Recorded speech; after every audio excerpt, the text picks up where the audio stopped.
안녕하십니까. 터놓고 말합시다의 아나운서 함윤호입니다. 6일 지방선거 이후에 민선 8기 청사진을 그려낼 도지사와 교육감 각 시군의 인수위원회가 가동되고 있죠.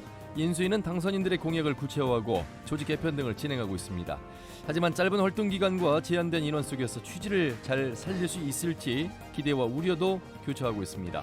또 각 지방의회도 의장단 선출 준비에 바쁜데 하지만 대부분 민주당 내부의 경쟁으로 이어지며 일당 독점 구도가 더 견고해질 것으로 예상됩니다. 오늘 터놓고 말합시다는 오는 7월 1일 민선 8기 출범을 앞두고 인수위원회 활동과 평가, 또 지방의회 의장단 선출 과정과 문제점 짚어보겠습니다.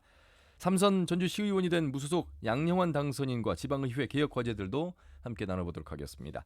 오늘 방송은 사전 녹음으로 진행하고 있습니다. 방송 당일의 정치적 상황과 조금은 다를 수 있다는 점 양해해서 들어주시면 감사하겠습니다. 자, 유튜브에서 터놓고 말합시다를 검색하시면 실시간 보기와 다시 보기도 가능합니다. 많은 의견과 제보도 해주시길 바라겠습니다. 토론에 들어가기 앞서 출범을 앞둔 민선 8기 지역 일꾼들에게 도민들이 당부하거나 바라는 점은 무엇인지 김세별 리포터의 도민 인서트로 함께 들어보시죠. 어느덧 민선 8기나 되고 이번에 전북도지사와 전주시장이 8년 만에 다 바뀌기 때문에 기대가 큰데요. 인수위까지 마련되면서 공약 이행도 더 구체적일 것 같아요. 하지만 일부 인수위원들이 코드 인사 비판도 있기 때문에 모두가 납득할 수 있는 활동과 성과를 내주고 인수위 활동 과정에 검증도 있어야 할 것 같아요. 김관영 도지사 당선인이 전북의 새만금 특별자치도 설립같이 경제적인 부분과 조직 개편 같은 파격적인 인사 등용으로 많은 변화를 시도하고 있잖아요. 이제는 말뿐이 아니고 제대로 된 성과로 이어져서 전북의 발전적인 변화가 일어났으면 하는 바람이 있어요. 공약으로 싸워야 되는데 치부 갖고 싸우고 되게 갈수록 관심을 꺼버리게 되는 것 같아요. 본인이 노력해서 얻은 자리와 그냥 주어진 자리의 권력의 값어치는 좀 다르다고 생각해요. 일을 열심히 하지 않지 않을까 생각해요. 도의회는 22명이나 무투표로 당선됐잖아요. 과연 능력을 발휘하고 행정을 감시할 수 있는 활동을 할 수 있는지 걱정이 되고, 또 이번에 도의회와 시군의 의장단 선출도 진행된 걸로 아는데요. 전북 지역은 민주당 1색인 기초의회도 많아서 결국 그들만의 싸움이 되지 않을까 싶거든요. 그동안 지방의원들의 자질 논란이 컸기 때문에 자성하고 더 달라진 모습의 지방의회가 됐으면 합니다. 네, 출범을 앞둔 민선 8기 당선인들에게 도민들이 바라는 점을 들으셨습니다. 오늘 두 분과 함께하겠습니다. 전북일보 이경재 개곤 소리원 어서 오십시오. 네, 안녕하십니까. 3회자치 전북 시민연대 부패방지시민센터의 김현규 대표님 어서 오십시오. 예, 안녕하세요. 예, 시간 참 빠릅니다. 6월 1일 선거가 있었는데 이 방송이 나가는 시점 이제 6월 26일 한 달 가까운 시간이 흐르고 있습니다. 그 시간 속에서 가장 바쁜 곳 바로 이번부터 출범한 인수위인데, 인수위는 뭐 대통령 당선 이후의 인수위의 활동에 대해서는 많은 국민들께서 알고 계십니다만, 이 자치단체 관련해서는 이제 그 첫 걸음을 내딛고 있는 상황 속에서 어떤 방향으로 가고 있나. 일단 뭐 김관영호 민선 8기는 경제와 일자리, 정체성은 749시, 실용주의 이렇게 비춰지고 있습니다. 이경재 의원님, 네. 예, 도의 인수위 상황부터 좀 짚어주시죠. 네, 인수위 구성을 해가지고 발표를 했죠. 한참 가동 중인데요. 아마 김관영 당선인의 정책 공약 또 추구하는 가치 철학을 스크린하고 또 노드맵을 만들어서 시작을 하는 그런 준비 단계를 하고 있는 것 같은데요. 예. 일단 관심은 인수위 구성 문제에 대해 관심을 줬지 않습니까? 그래서 보니까 뭐 은성수 위원장, 금융위원장을 지냈죠. 그 위원장을 인수위원장으로 해가지고 5개 분과 또 3개 TF를 구성을 해가지고 발표를 했는데, 일단 뭐 긍정적인 측면도 있고 부정적인 측면도 있고 그러는데, 일단 느낌은 너무나 좀 명망과 위주의 어떤 구성이 아닌가. 사실 인수위라고 하는 거는 그 명망가보다는 상징성보다는 실제 바로 당선인이 취임을 해가지고 일을 할 수 있는 어떤 그 밑그림을 그리는 작업을 하거든요. 그래서 네. 현장이랄지 또는 이슈에 대한 어떤 파악 이런 것들이 제대로 돼 있어가지고 그야말로 그 시작을 했을 때, 업무를 시작했을 때 지시받고 보고하고 또 잘못된 것은 바로잡아주는 그런 기능을 해야 되는데, 이런 분들이 상징성은 있지만 과연 그런 스크린을 제대로 할 수 있을 것인지 이런 측면에서 좀 회의적인 시각이 있고요. 예.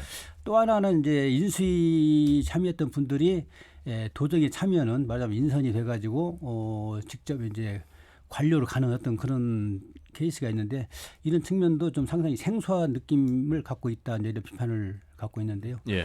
왜냐하면은 그 정책의 어떤 연장성이랄지 또는 관리 어떤 경험이랄지 이런 거에 뭐 떠나서 보온성 그런 인선이 되고 있기 때문에 예. 회의적인 시각도 역시 있고요.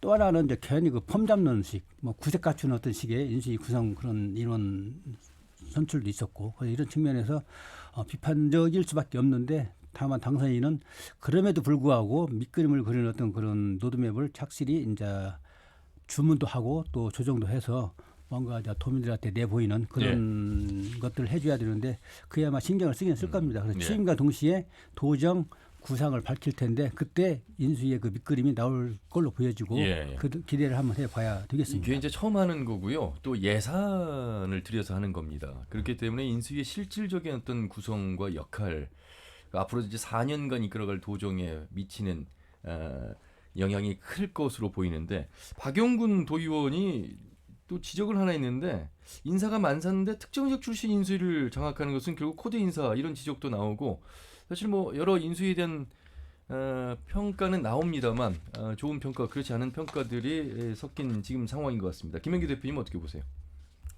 네, 김관영 인수위 특징은 거의 대부분이 전 국민의당 출신이라는 거고요.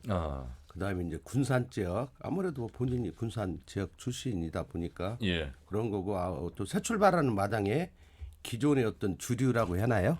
좀 주류는 배제하고 좀 새술은 새부대 이런 차원에서 하다 보니까 뭐 고시 동기생이라든지 그다음에 대부분 이제 국민의당 출신들이고 그다음에 군산 출신들로 이렇게 아무래도 집중이 되는 모양새인 것 같습니다. 은성수 위원장을 비롯해서 네. 뭐 국민의당은 이제 김광수 정부 특보를 말씀하시고 그다음에 이제 경제부지사는 차관 김정은 전 차관을 말씀하시는 거고 네. 이제 행시 동기. 비서 뭐 실장도 국민의당 출신이고 아, 뭐 인수위에 이제 많이 뭐 인수위의 위원들도 국민의당 출신들이 많았죠. 그건 뭐 근데 중요할 것 같지 않습니다. 어차피 합당을 한 거고 예.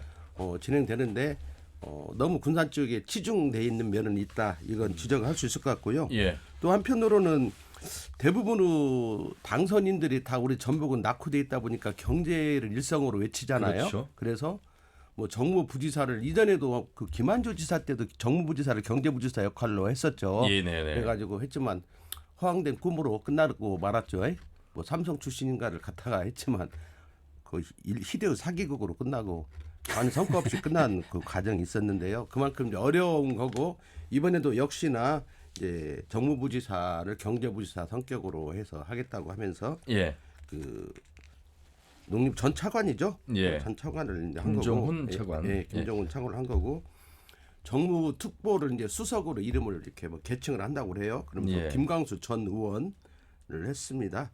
그런데 실제 저는 그런 어떤 생각이 들더라고요. 이렇게 김광수 뭐 내가 김정훈 전 차관은 누군지 잘 모르니까 예. 말을 할 수 없을 것 같고 뭐 잘해야 한다는 거고요.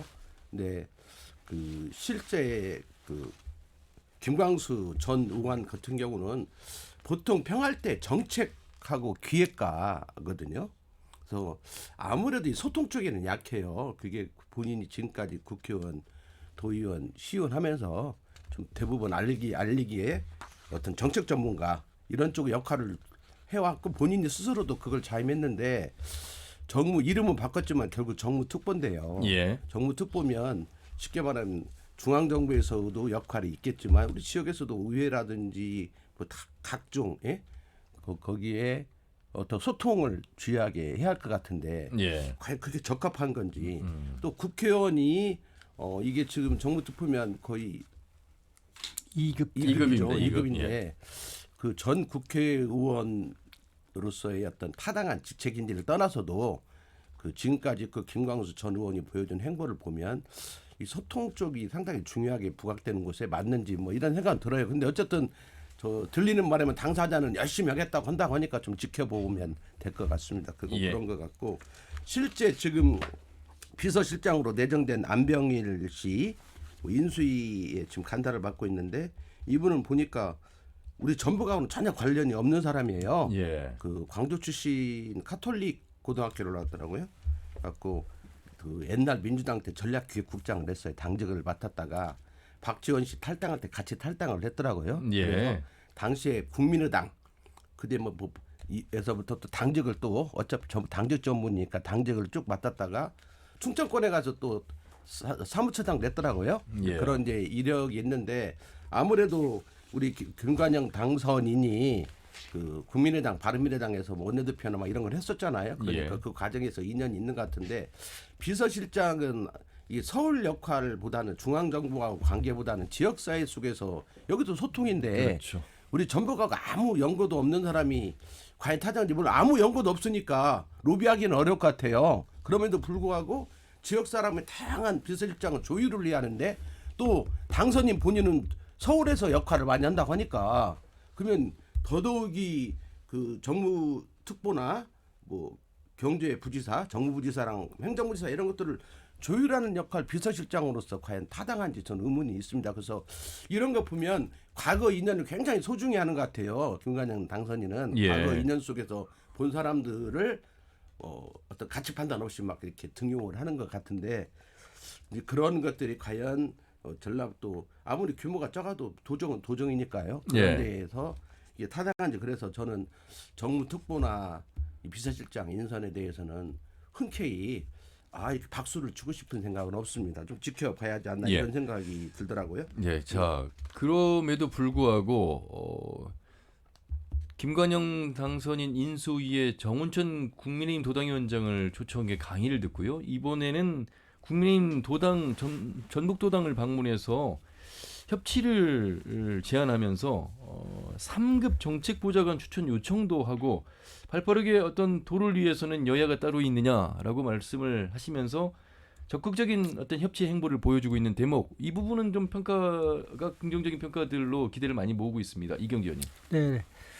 그 상당히 박수를 이제 받는 일을 지금 하고 있는데요. 말씀하신 것처럼 협치를 하겠다 그리고 소통하는 그 도정 그걸 이끌겠다고 김관영 당선인이 이야기를 했고 예. 또 새로운 도정 성과내는 도정 막 그 연장선상에서 국민의힘 전북 독당을 방문해가지고 정책 협력관 앞으로 정책 보좌관을 협력관으로 명칭을 바꿔가지고 한 사람을 좀 추천해달라 이 얘기를 하고 아마 할 걸로 보여지고요. 예. 그 이전에 인수위에 또 정운천 의원을 초청해가지고 뭐 특강 형식으로 해가지고 어떤 조언도 좀 듣고 있는 그 두 가지 이벤트를 했는데 상당히 좋은 도정을 위해서 좋은 어떤 이벤트라고 보고 있고요. 근데 왜 이런 그 밑그림을 이렇게 깔 수밖에 없느냐면은 앞으로 김관영 도정이 추구해야 될 제일 가치가 전북 새만금 특별자치도 이건 공약입니다. 예. 이재명 당시 대선 후보도 공약을 했지만 이 공약을 실천을 해야 될 때 가장 중요한 것이 특별법을 만들어야 되는데 여당이 협조가 없이는 특별법이 안 됩니다. 그렇죠. 그런 중차대했던 그런 고비가 하나 있고 또 하나는 윤석열 대통령이 공약을 한 새만금 메가시티 그런 것을 공약을 했는데 이 메가시티도 사실 메가시티라고 하면은 부월경 메가시티 같은 경우는 인구가 지금 750만 명이거든요. 그렇죠. 그래서 적어도 500만 명 이상 정도 돼야 이 메가시티라고 할 수 있는데 새만금의 메가시티를 붙여가지고 가지에 그 뭐 실현 가능성이 있느냐 뭐 이런 측면도 있긴 하지만 어쨌든 공약은 공약이란 말이죠. 그 새만금을 이제 끌고 가야 하는 어떤 힘이 될 수 있는 동력을 작용을 하기 때문에 이런 경우도 역시 여당의 어떤 그 동력이 필요한 그런 측면이 있고요. 예. 또 앞으로 이제 집권 여당하고 이제 도움을 이제 예산 탈출을 지어오고 있지 않습니까? 도움을 받을 일이 많아요. 그래서 사전에 이제 이런 그 협치를 까는 이런 것도 아주 잘한 그런 이벤트로 보고 있습니다. 아까 이제 김영기 대표도 얘기했지만은 그 인수위랄지 또는 도정 운영 어떤 인선을 보면은 상당히 김관영 당선인의 인재풀이 좀 약한 것 같아요. 그래서 뭔가 좀 그렇구나. 뭐 고개를 끄덕일 만한 어떤 인선 해가지고 도민들과 같이 가는 어떤 그런 인선을 했다고 한다면은 하나의 어떤 그 역동성도 가지면서 응집력도 발휘를 할 수가 있을 텐데 이제 그런 측면이 없이 자기 어떤 그 본인의 어떤 개인 구상 차원의 그 인선을 했기 때문에 뭔가 좀 호응 측면에서는 약하지 않는다. 결국 그것은 인재풀이 약한 면을 드러낸 것이고 또 하나 가지 특징은 지금 김관영 당선인 행정고시 36회란 말이죠. 예. 조봉업 현 행정부지사가 36회입니다. 네, 맞습니다. 또 김종훈 그 경제부지사 내정한 그 분도 36회. 그래서 행시 36회 3명이 도지사, 부지사 2명 그렇게 이제 이끌고 가게 되는 거죠. 예. 그리고 또 하나 이제 그 짚어볼 대목은 김관영 당선인이 앞으로 취임을 하면서 뭘 제일 기치로 내걸어 갖고 나갈 것인가. 그 문제에 있어서 제일 공약은 전북 새만금 특별자치도인데 전북 새만금 특별자치도가 과연 될 것인지 안 될 것인지, 또는 전북 새만금 특별자치도를 공약이라고 하지만 계속 끌어가야 될 어떤 그런 당위성이 있는 것인지, 이거에 대한 검토를 해봐야 되거든요. 사실 우리만 지금 외딴섬에 지금 떠 있는 거잖아요. 그렇죠. 전북만. 왜냐하면 또 한 가지 정부랄지 국토부 입장에서 보면은 전북과 새만금을 하나에 지금 묶어놨지 않아요. 전북 예. 새만금 특별자치도. 이거는 정부 측에서 보면은 오히려 무게를 떨어뜨리는, 오히려 국책 사업인데. 그러죠. 전북을 국책 사업은 정부가 끌어가도록 해야 그렇죠. 예산이랄지 예. 정책이랄지 사업이랄지 뭐 투자 유치랄지 국제 투자 진영 지역 지정이랄지 이런 것들이 원활하게 될 텐데 전라북도로 묶음으로써 오히려 위축되는 그런 결과를 가져오는 단점이 있단 말이죠. 이런 것들을 과연 디테일하게 좀 검토해가지고 공약으로서 제일 공약으로서 끌고 나갈 것인지 안 나갈 것인지, 또는 네. 정리를 할 것인지, 또 새만금 메가시티와 어떤 그 충돌성, 관련성은 어떤 것인지 이런 것들을 조정을 하고 뭔가 명확히 이제 갈래를 타놔야 통역을 받을 수 있을 텐데 이게 대한 아직은 명확한 구분이 없단 말이죠. 예. 지금 어정쩡하게 같이 맞물려 돌아가는데 이에 대한 김관영 당선인의 제일 과제가, 첫 번째 과제가 그 명확한 조정 갈래 타는 거. 그것을 해놔야 앞으로 도정의 어떤 그 올인원 증명이랄지 예산이랄지 또는 정치적으로 동원하는 이런 문제들이 거기서 다 연결이 돼 있기 때문에 이 문제를 지금 갈래를 타지 않고 한다는 거는 저는 좀 문제가 있다고 보고, 그런 연장선상에서 예. 그걸 갈래를 탄 연장선상에서 협치도 가능하고 정부와 협력할 것은 협력하고 견제할 것은 견제하겠다고 하는 그런 그 김관영 당선 메시지도 먹혀 들어가는 게 아니냐. 사실 이제 군산이 지역구 재선 의원이었고 새만금 관련해서 과거 발언들도 상당히 많았고, 뭐 여기에는 이제 뭐 카지노 유치 이야기도 있었고, 이번에 5개 이상 대기업 유치하겠다라는 것도 결국 새만금 영역일 것이고, 이제 새만금 국제공항도 한참 발빠르게 진행되는 가운데 여러 가지 어쨌든 새만금에 포커스를 맞추고 있는 부분 속에서 방향은 정확하게 지금 김관영 호는 잡은 것 같은데, 과연 이게 현실적인 부분에서 이제 따져봐야 될 대목을 유목조부 이경기 의원께서 짚어주셨는데, 요 말씀 간단하게 듣고 이제 교육감 당선인 인수위로 넘어가도록 하겠습니다. 실제적으로 김관영 당선자는 기업 유치에 더 방점을 두고 있죠. 예, 예. 본인은 처음에는 이제 대기업 5개를 유치하겠다고 했다. 그게 실현 가능성이 있느냐 하니까 대기업 자회사, 그다음에 그냥 기업 유치 뭐 이렇게 지금 좀 약간 축소됐지만 어쨌든 간에 본인은 당선된 이후에도 본인은 중앙정부와 중앙에서 기업 유치에 최선을 다하는 역할을 본인의 가장 첫 번째 역할로 한 것 같아요. 예. 지금 현재 언론 보도에 의하면. 그래서 저는 뭐 그건 뭐 충분히, 어차피 저는 그 도배기 할 수 있는 일은 이 작은 지역에서 황제 노릇 하지 말고 실제 중앙 정치, 중앙 무대에서 예산이라든지 아니면 우리 지역에 도움이 되는 다양한 활동들을 하는 게 맞다고 봅니다. 너무 지금까지 골목대장으로 지내왔거든요. 한 16년의 세월 동안. 그래서 갖고 가끔 보면 뭐 정기국회 예산 심의 때는 한번 서울 올라갔다 내려오고 뭐 이런 형식적인 활동을 많이 했었는데, 이제 전면적으로 그걸 하겠다고 하니까 그런 부분에 있어서는 기대하는 측면이 있다 이렇게 예, 보고 네. 있습니다. 그 다만 이제 인사나 이런 것도 이제 그 다음에 인사 문제나 이런 것도 실제적으로는 이제 취임해서 지금과 인수위나 이런 과정과는 좀 다르게 쉽게 말하면 누구나 인정할 수 있는 좀 탕평 인사라든지 고른 어떤 인사 내용들을 보여주는 게 필요할 것 같고요. 여타의 문제는 이제 실제적으로 이분도 실은 행정 경험이 없잖아요. 그리고 국회의원도 한 지 좀 되고 공백기가 있기 때문에 하나하나 뭐 풀어 나가야 하지 않나 이런 생각이 들고, 또 정치권에서는 이번에 도배는 됐지만 아무래도 과거 국민의당 출신들하고 이번에 인수위 구성도 그렇지만 인맥이 그쪽에 많이 있는데, 그분들은 또 그 국민의 당에 많이 가 있잖아요. 힘에 국민의 힘 쪽에 많이 가 있으니까 뭐 또 안철수나 이런 사람들은 얼마든지 과거에 모시던 사람이니까 또 만날 수도 있겠죠. 그래서 그 여당의 어떤 뭐 협조라나 이런 협조라고 해야 하나 이런 것들도 다른 전통적인 야당 출신에 비해서는 훨씬 더 많은 인맥을 갖고 있는 거 아닌가, 도움이 될 수도 있겠죠. 예, 네. 정은천하고는 옛날에 같은 당에서 활동했잖아요. 그렇습니다. 뭐 그러니까 지금 가끔 쳐다보면 국민의당이 집권한 것 같아요. 전라북도는 그런 생각이 드는데, 예. 그 실제 그런 여기서 또 소외감을 느끼는 민주당 출신들에 대한 배려도 필요할 것 같아요. 이렇게 제3자가 보는 알겠습니다. 입장에서는 그렇습니다. 자, 김관영 당선인 인수위 좀 긴 시간 살펴봤고요. 이제 곳곳을 또 살펴봐야 되겠습니다. 전북교육감 서거석 당선인 인수위 두고 일단 도내 교육단체들이 현장 교사가 부족하다 이런 의견을 내놓기도 했습니다.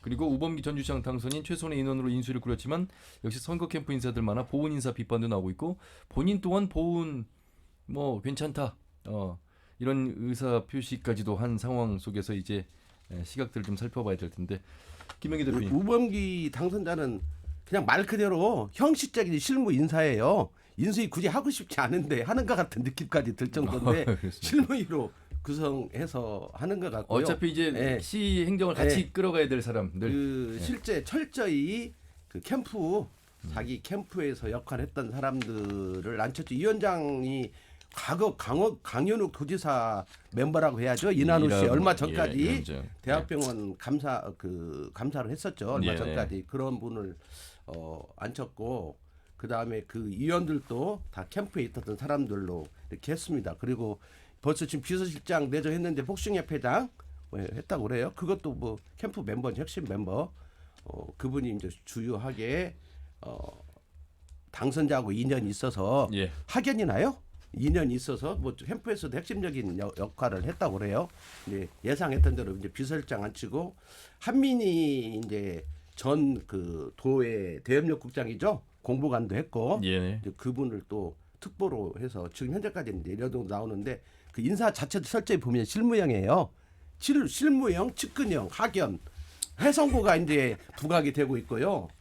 뭐 전라북도에서 해성구가 정치권에 인사를 못 내가지고 서름을 많이 받았나 우리 우범기 당선자는 전진 배치를 해성구로 다 하네요. 보니까 한민희 전 공보관도 해성구 출신이거든요. 그러니까 그런 근데 대외협력국장 하면서 이제 뭐 인맥이기 때문에 꼭 그 뭐 고등학교 동문이라는 고등학교 동문 아니면 절대 안 떴을 거예요. 제가 내가 들리는 이야기로는 그 바로 그 학연 인연 때문에 그쪽으로 이렇게 가서 활동을 했다고 그래요. 뭐 그 중요한 건 아닌데 어쨌든 뭐 이제 그런 이렇게 실무형 학연 중심으로 해서 인수위 활동도 하는 것 같고 벌써 지금 이렇게 이 들리는 이야기는 뭐 자전거과라고 있다고 하대요.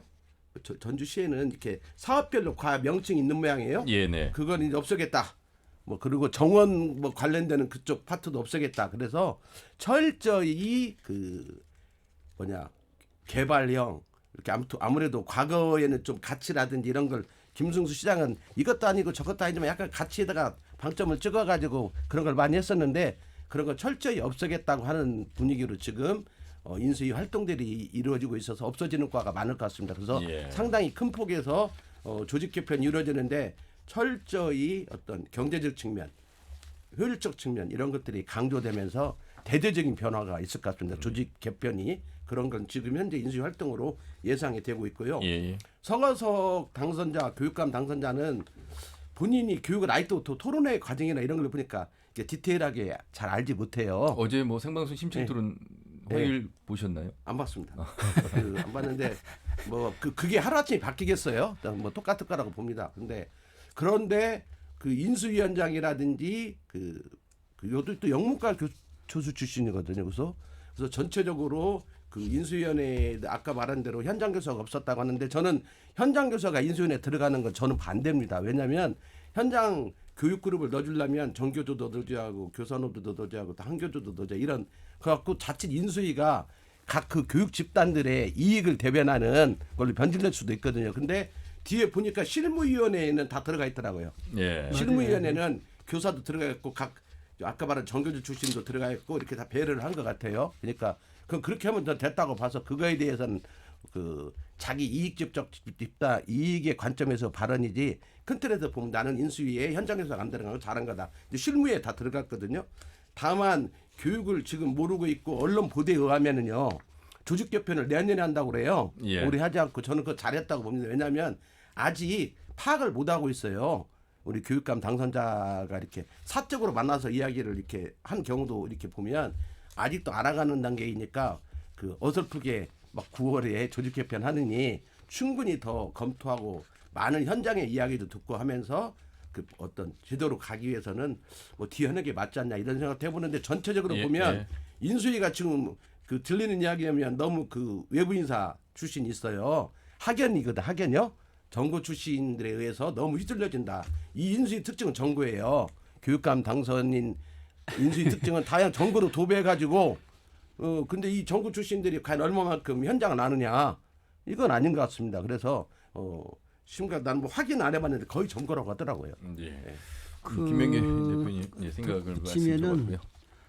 서거석 당선인은 그 TV 토론을 어제 보니까 그 전에 했던 거하고 상당히 많이 달라졌어요. 그래서 디테일하게 좀 많이 아는 그런 측면들이 이제 다 스크린이나 끝난 것 같고 예. 또 인수위는 아까 이정민 전북대 영문과 교수를 이제 이야기한 것 같아요. 인수위원장을 했는데 이분은 지역의 영문과 교수긴 하지만 지역 사회 활동을 많이 했고 특히 문화예술 쪽에 또 아이디어도 많고 그 쭉 시민단체 활동도 해온 분이고 통합 관련 사업도 많이 관여를 해오신 분들이고 예. 또 이제 현장 조사가 없다 해가지고 뭐 지난 10일 날 뭐 성명도 발표하고 그랬는데 그 뒤에 뭐 현장 조사 많이 추가로 이렇게 해가지고 팀을 이제 구성을 했고요. 전주시 얘기를 했는데 이난우 씨가 그 포럼을 이끌었는데 거기가 이제 인수위원장을 맡아서 했지 않습니까? 저는 예. 우범기 당선인한테는 후한 점수를 주고 싶어요. 왜냐하면은 굳이 행정을 내가 잘 아는데 뭐 명망가를 데려다 놓고 앉히고 뭐 또 뭐 여기 구색 갖추기 이런 식으로 하는 것보다는 우범기 당선인 이야기한 것처럼 행정은 내가 알기 때문에 내가 직접 보고받고 지시고 끌고 가겠다. 이제 그런 측면이거든요. 오히려 이런 것들이 효율성이 있고 바로 취임하면서 끌어갈 수 있는 어떤 동력으로 작용할 수가 있는 측면에서 예. 좀 적절히 잘 운영하고 있다고 보고 있고요. 또 이제 해성구 출신 나왔는데 해성구 출신 거의 없어요. 이제 풀이 한민희 씨 같은 경우 해성구 출신인데 이분은 송하진 도지사가 전주시장을 때 발탁해가지고 홍보팀에서 활동을 했고 도지사로 오면서 같이 일을 하자 해가지고 공보관 비서실장 대협력국장까지 해가지고 행정 실무 경력이 능력이 다 인정이 된 케이스라서 오히려 더 믿고 맡길 수 있는 그런 파트너로서 인정을 한 것이 아닌가 하는 측면이 있고요. 그래서 우범기 당선인 같은 경우는 오히려 뭐 아까 이야기한 것처럼 폼 잡거나 또는 뭐 상징성이 큰 뭐 인물을 데려다 놓고 결국하는 게 아니고 실무용으로 직접 자기가 책임지고 나가겠다는 측면에서는 알겠습니다. 오히려 바람직하다. 저 한 가지 보충을 네. 꼭 하는 교육감 그 당선인의 가장 큰 문제는요. 부위원장이거든요. 부위원장이 외부 인사예요. 네. 부위원장이 외부 인사인데 직업으로는 교수라고 나오지만 PD 출신입니다. 서울에서 이렇게 뭐 어디 다른 데도 PD 하다가 퇴직한 것 같아요. 학연이죠. 그분도 이제 학연인데 예. 그분이 실은 거의 자주준다는 소문이 벌써 자자하거든요. 캠프에서도 그랬다고 하는 것 같고 실제 지금 인수위 과정에서도 그분의 너무 과도한 어떤 역할 이런 것들이 벌써 저 같은 범인한테도 새어나와서 들리는 것 보면 그 안에서 심각한 것 같습니다. 그게 지금 좀 앞으로 주위에서 관찰할 대목인 것 같더라고요. 예. 그러면 이제 취임한 이후에 그분이 어떤 분인지 잘 모르겠지만 앞으로 어떤 역할을 맡을지 그걸 또 2단계로 주시해서 봐야 될 것 같네요. 예. 자, 인수위 이야기는 여기까지 하고요. 이제 의회 관련해서도 말씀을 좀 드려야 되는데 전북의 도의원 지역구 36명 가운데 35명이 민주당이고요. 전체 40명 가운데 37명이 민주당인 상황에서 앞으로 의회를 끌어가야 되겠고 지금 남원, 완주, 순창, 부안군 의회는 전원이 또 더불어민주당 소속이기 때문에 이 집행부 감시에 대한 소홀성 또 지적도 나오고 있습니다. 그럼에도 불구하고 지방의회, 광역과 기초의회 의원들의 활약도 좀 기대가 되는 대목에서 간단하게 좀 말씀을 해주시고 무소속으로 전주에서 시의원의 3선에 당선된 양영원 의원을 전화 연결해서 또 의회의 어떤 역할 이야기를 좀 더 들어봐야 될 것 같습니다. 예, 총평으로 간단하게 좀 말씀해 주시죠, 김명기 대표님.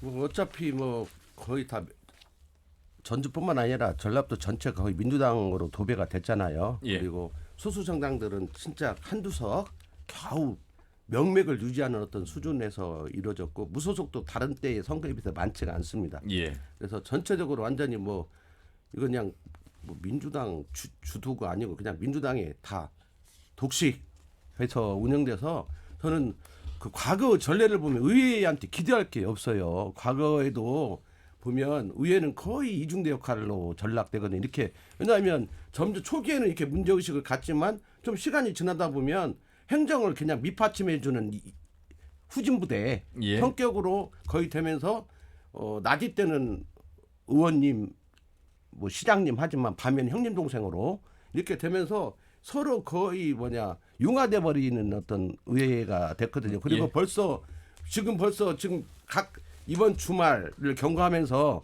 민주당 의원들끼리 모여서 지금 의장단, 상임위원장 다 구성하거든요. 그렇죠. 그렇게 해서 이제 개원되면 박수 치면 끝나는 거거든요. 그러니까 실질적으로 철저히 의회도 그렇게 운영이 되고 그들이 모든 상임위원장까지 다 독식을 하기 때문에 한두 군데 빼고는 다 그러죠. 무소속. 그런 과정에 있어서 뭐 원내대표도 없는 거죠. 한 명씩이니까 뭐 대화도 없이 거의 그냥 집행부와 이렇게 이루어져서 걱정이 많고 또 강단 있는 사람들이 별로 없어요. 강단 있는 분들이 단체장으로 많이 빠져나가기도 했고요. 그래서 일단 그 의회 의원들은 의원으로서의 감시 견제자로서의 민의를 대변한 감시 견제자로서의 어떤 저항 의식을 좀 키우는 훈련이나 이런 것들 우리 같은 사람 불러갖고 강의 좀 몇 번 들었으면 좋겠는데요. 예. 그런 것들을 좀 해야지 아니면 형님 동생 그룹으로 갈 확률이 높습니다. 예, 강단 있는 당선인이 잠시 후에 전화 연결 준비하고 있습니다. 예, 이경재 의원님. 그렇죠. 지방의회 본연의 기능, 분량은 집행부에 대한 감시, 비판, 견제 기능이거든요. 그런데 지금 이 기능을 그동안에도 제대로 해왔냐 할 때는 회의적인 시각이 많고 예. 현재 구성된 의회 구성 그 비율을 보면 앞으로도 기대 난망이다. 왜 그러냐. 지금 도의원, 시군원 합쳐가지고 전라북도에 237명입니다. 지방의원 숫자가. 예. 근데 86%가 민주당이에요. 또 시장 군수 도지사 해가지고 15명 중에 3명 빼고 나머지가 다 민주당 소속이거든요. 예.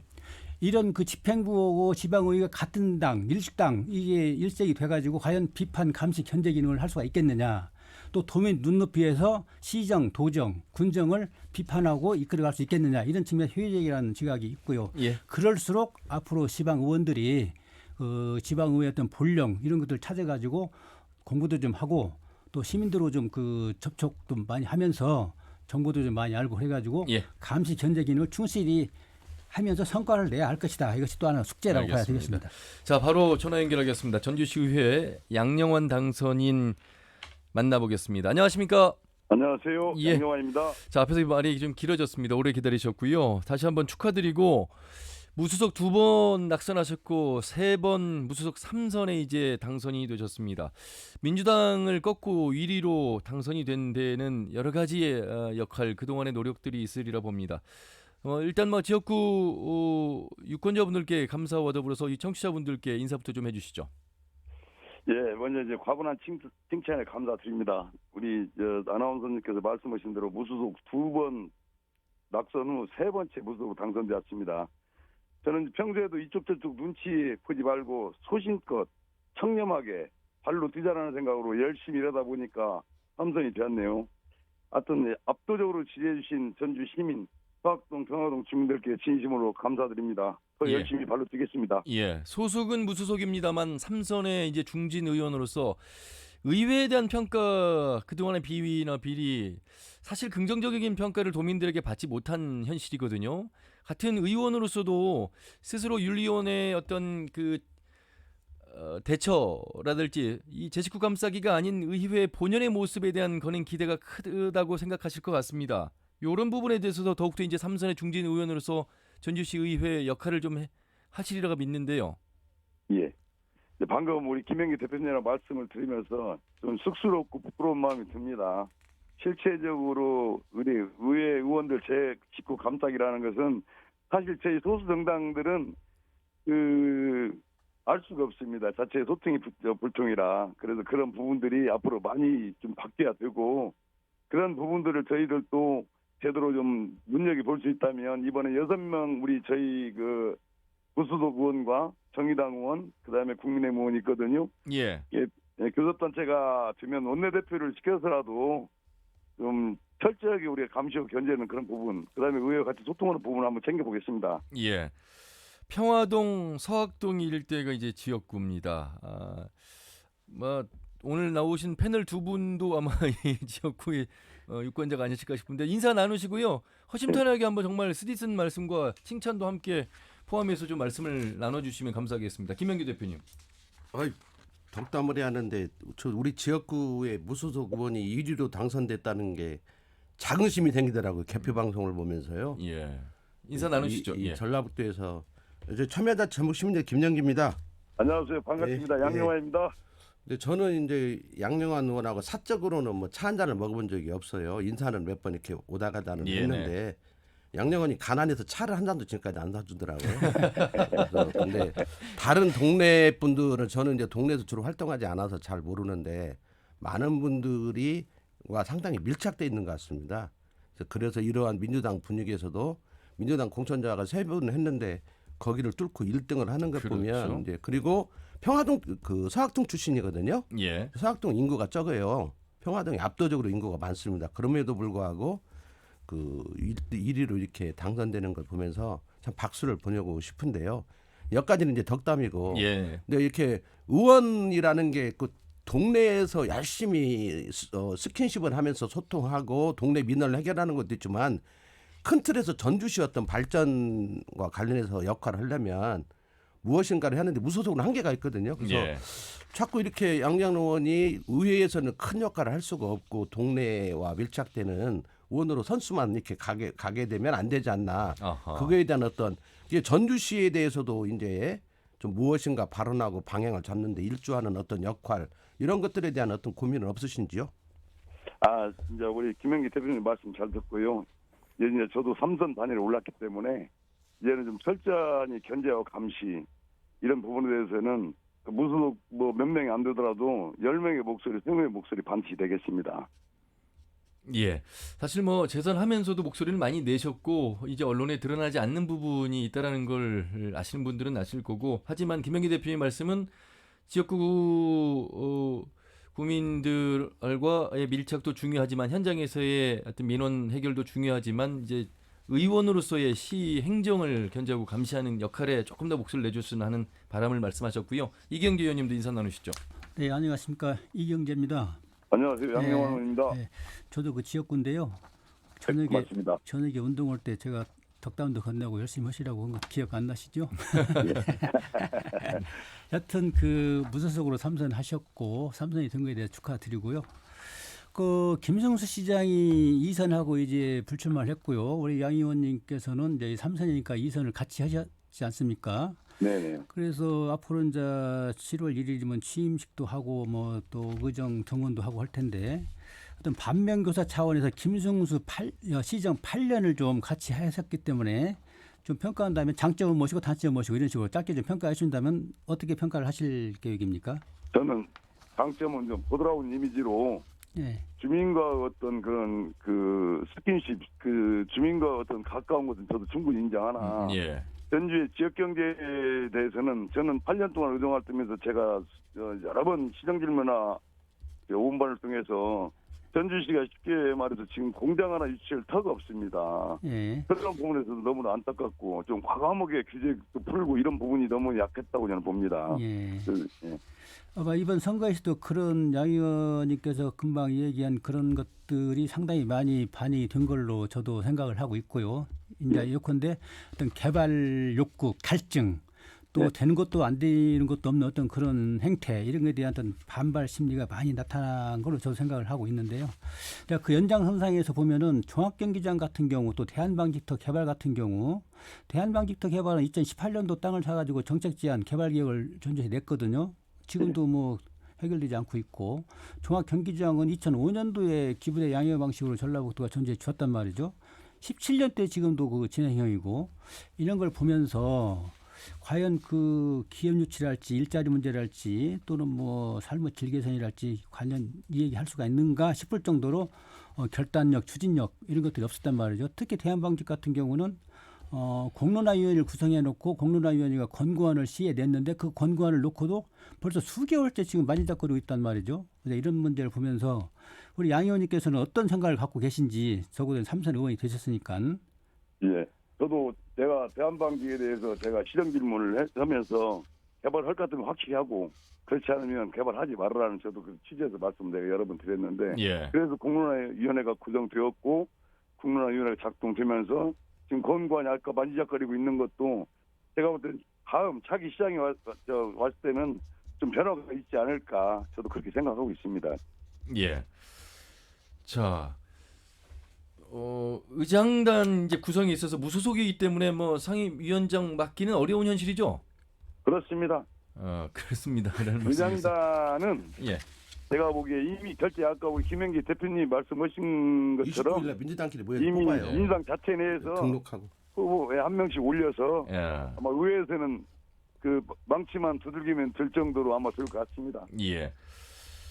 글쎄요, 삼선의 의원으로서 위원장 역할을 충분히 할 수 있는 상황은 됩니다만 역시 민주당의 다수의 의원들의 표로 해결이 되는 상황이라 어찌할 수는 없습니다.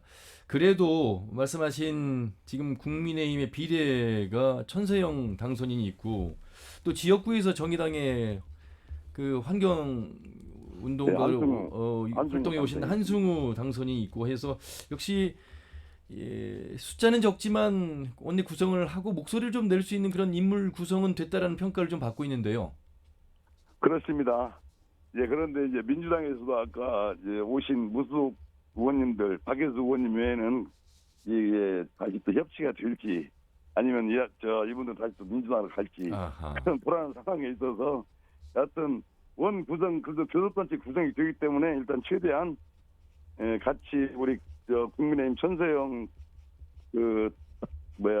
당선자나 그다음에 안승우 당선자랑 잘 상의해서 정말로 우리의 필요한 의원이 되도록 한번 같이 노력 한번 해보겠습니다. 예. 소수 정당이든 민주당이든 여야 할 것 없이 우리 기초의원들 가운데 열심히 활동하시는 분들을 좀 언론에서 더 많이 주목을 해야 되겠다는 말씀을 드리면서 선거 때 그런 걸 많이 느꼈고요. 저 질문 하나 네네. 급하게 네. 그 현재 의장으로 거론되는 분 중이에요. 예. 뭐 유력한 것 같아요. 예. 그 이해충돌 의원하면서 시에서 공사를 수주한 사람이 지금 의장 후보로 거론되는데 예. 뭐 무소속 의원님 단독으로라도 뭐 성명서라도 내야 하는 거 아닙니까? 그거 그냥 지켜보고 그건 박수 저희들이 칠 건가? 아직은 지금 뭐 며칠 있으면 네. 어떤 그 윤곽이 드러나면 29일 날 등록해서 30일 정도 뽑는 것 같더라고요. 민주당 그 전에 안에서. 이 윤곽이 날 겁니다. 예. 그럼 났을 때 저희들이 이제 저희들 나름대로 어떤 행동을 지금 하자 해서 지금 얘기는 돼 있습니다. 예. 아직 그쪽이 정확하게 어떤 결과가 나오지 않았기 때문에 예. 섣불리 제가 이렇다라는 거 아까 이해 충돌 방지법이나 이런 부분 또 이제 도덕적으로 흠결이 없는 사람이 의장을 해야 또 된다는 것도 저는 항상 그런 생각을 가지고 예. 있고요. 그런 부분은 반드시 목소리를 낼 겁니다. 전북의 소리를 비롯해서 언론에서는 이미 언급이 되고는 있습니다만 지금 4선의 이기동, 최명철, 김윤철 의원과 3선의 박형배 의원이 하마평에 오르고 있는 정도 말씀을 드리면서 방금 김영기 대표께서 언급하신 내용 관련해서도 무소속의 양용환 의원님의 활약도 기대가 된다 이런 말씀을 듣겠습니다. 자, 이제 쭉 열심히 무소속의 옷으로 달려왔습니다. 계속 또 4년을 또 무소속으로서 힘은 없지만 또 양용환 의원의 장점을 가지고 달려셔야 될 텐데 각오 듣도록 하겠습니다. 예, 저는 이번에 우리 주민들께서 그래도 압도적인 지지로 저를 1등으로 만들어준 데 대해서 주민들의 어떤 생각과 주민들의 어떤 바람에 어긋나지 않도록 국내 구석구석 누비면서 항상 주민과 같이 호흡하고 또 사회적 약자나 복지 사각지대 등 이런 불편함이 없도록 말보다 행동으로 지금보다 2배, 3배 더 열심히 발로 뛰는 의정활동을 펼쳐나가겠습니다. 하여튼 열심히 하겠습니다. 예, 말씀 잘 들었습니다. 고맙습니다. 고맙습니다. 네, 전주시 평화동 서학동 일대 지역구에서 당선된 무소속의 양영환 당선인을 만나봤습니다. 오늘 올간 정치 토크 참여자치 전북 시민연대 부패방지 시민센터 김영기 대표 그리고 전북일보 이경재 개원 논설위원과 함께하고 있습니다. 유튜브를 통해서도 실시간 보기 다시 보기 가능합니다. 많은 의견도 올려주시길 바라겠습니다. 이제 선거는 끝났고 인수위가 활동을 하고 있고 7월 1일 이제 취임을 하면 인선 8기는 시작이 됩니다. 인수위 구성 살펴봤고 의회 구성 관련해서는 좀 더 이야기가 나오는 대로 전달해 드리겠습니다. 전당대회가 이제 전북 정치에도 어떤 변화를 미칠지 또 많은 기대를 하고 있습니다. 아직 시간은 좀 남아 있습니다만 이야기들을 조금씩 하고 있는데 우리 지역 입장에서는 어떻게 좀 이 전당대회를 바라봐야 되는 것인지 이경재 의원님. 예. 8월 전당대회가 상당히 중요한 의미를 갖고 있죠. 왜냐하면 대선 때 참패해가지고 아직 뭐 기력을 회복하지 못한 상태고 예. 또 다음 총선으로 대비하는 어떤 그런 측면도 있고 현 정부 여당과 어떤 대립적인 또는 뭐 비판적인 그런 자세를 좀 갖춰야 될 지도부가 좀 탄생을 해야 되는데 그래서 이제 정당대가 중요하다고 보고 있고요. 우리 또 전라북도 입장에서도 사고지구가 지금 두 군데가 있지 않습니까? 전주 을 지역구하고 남원 임실 순창 지역구도 두 군데가 공석인데 위원장이 예. 아마 전당대회 끝나면 이런 방침 결정도 아마 나올 것 같고 또 전당대회에서 당 대표가 누가 되느냐에 따라서 방향도 상당히 결정이 되는 그 측면이 강해요. 그래서 예.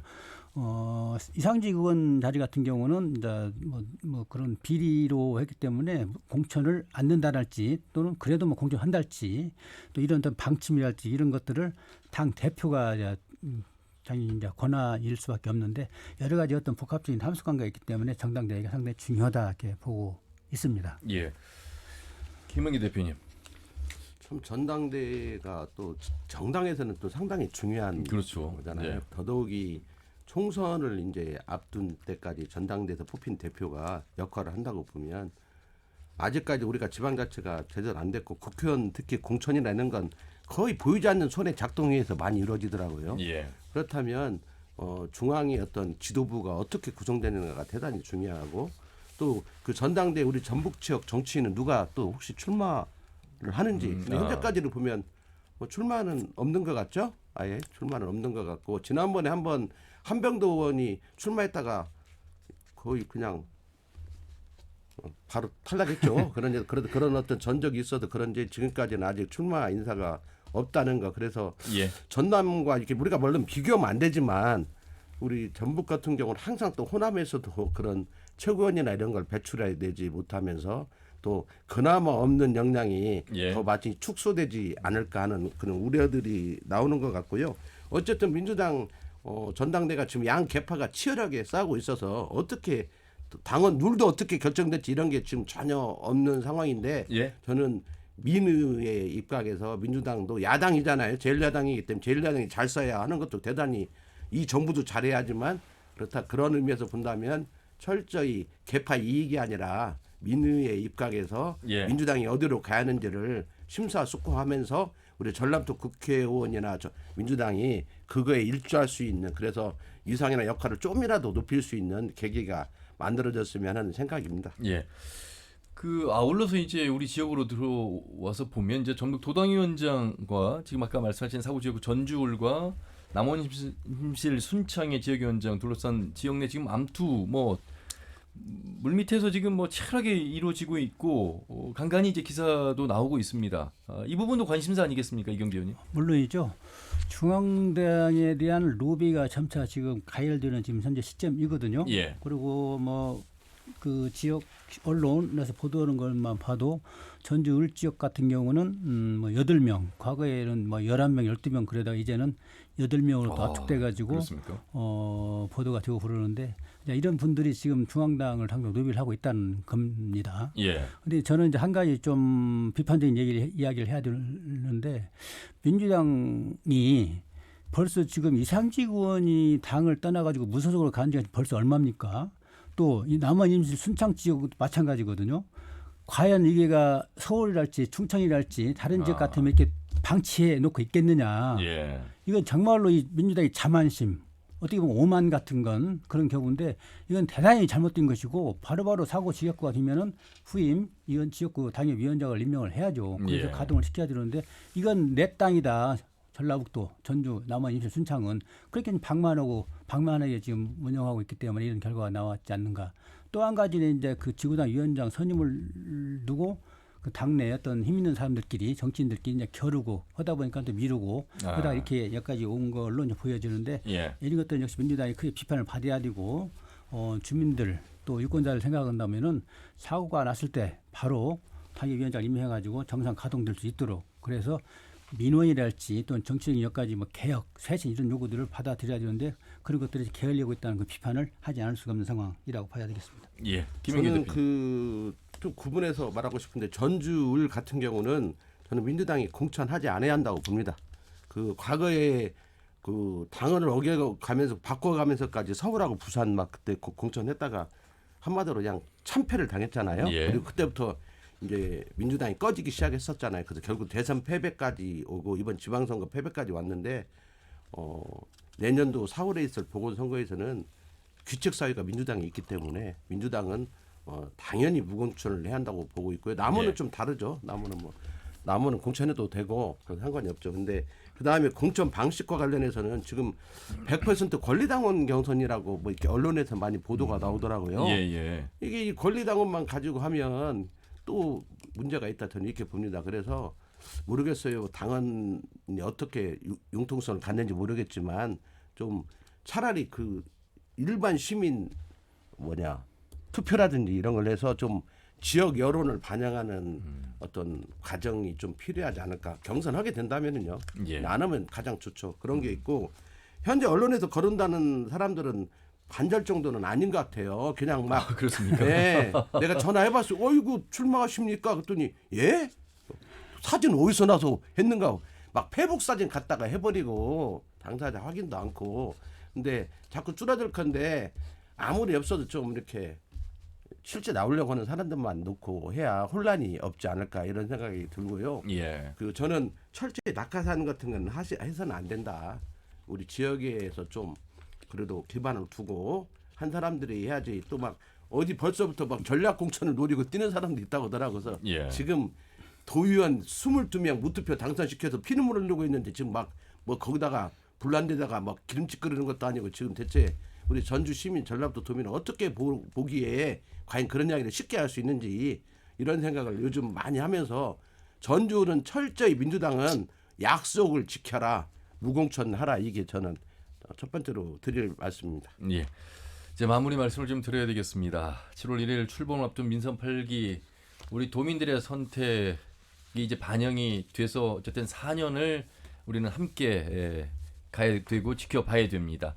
당선인들에게 좀 당부 말씀을 이경재 의원님 해주시죠. 네, 뭐 불과 며칠 후면은 취임식을 갖고 앞으로 일을 열심히 하겠다 다짐을 할 터인데요.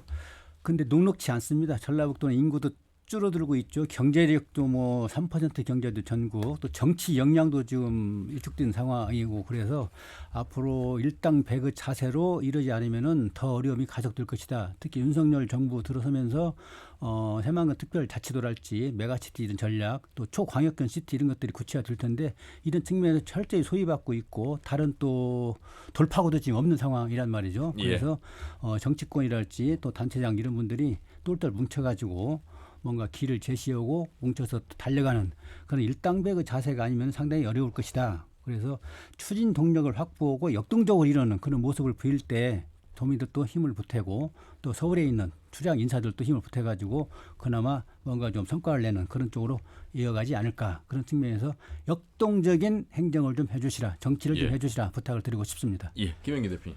네, 그 전라북도 전주시 뭐 교육감 그리고 여타의 어떤 많은 지자체들이 다 변화를 하고 있고 뭐 어떤 변화와 혁신을 이야기하고 있습니다. 큰 틀에서 봐도 어떤 정치권 어떤 정치인이 또 도백이 되었고 또 교육 쪽도 어쨌든 그 불통의 아이콘 12년을 이제 마치면서 새로운 사람 이분도 뭐 어떤 분인지는 모르겠지만 어쨌든 간에 좀 새로운 출발을 하고 있고 전주시는 뭐 180도 바뀔 것 같아요. 그러니까 이런 하는데 전반적으로 보면 그 행정 쪽은 규제개혁, 개발, 뭔가 우리도 한번 살아보자 뭐 이런 쪽으로 하는데 이 과정이 중요한 게 실은 그 소통을 통해서 도민들, 국민, 시민들의 밑받침 속에서 이루어질 때 그런 것들이 되지 그런 게 잘못되면 그런 것 없이 하다 보면 특혜 시비로 많이 얼룩진 확률이 높고 유치도 안 되고 예. 아무리 노력한다고 해서 뭐 전라도에 어떤 기업이 얼마나 오겠습니까? 그러니까 실제적으로 단결해서 할 때만이 가능하기 때문에 저는 그 단체장들을 보면 우리 교육감 당선자라든지 이런 거 보면 소통이 필요한 분들이에요.